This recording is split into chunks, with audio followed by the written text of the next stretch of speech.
Video yang diunggah akun Instagram @terangmedia memperlihatkan dua orang pemuda yang sedang menikmati makanan yang disajikan di atas lembaran daun pisang memanjang. Mereka berjongkok dalam posisi berhadapan, tampak menyantap dengan nikmat makanan yang disajikan tersebut.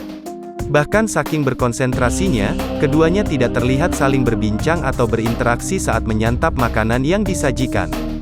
Hingga tiba-tiba seorang pemuda lain datang.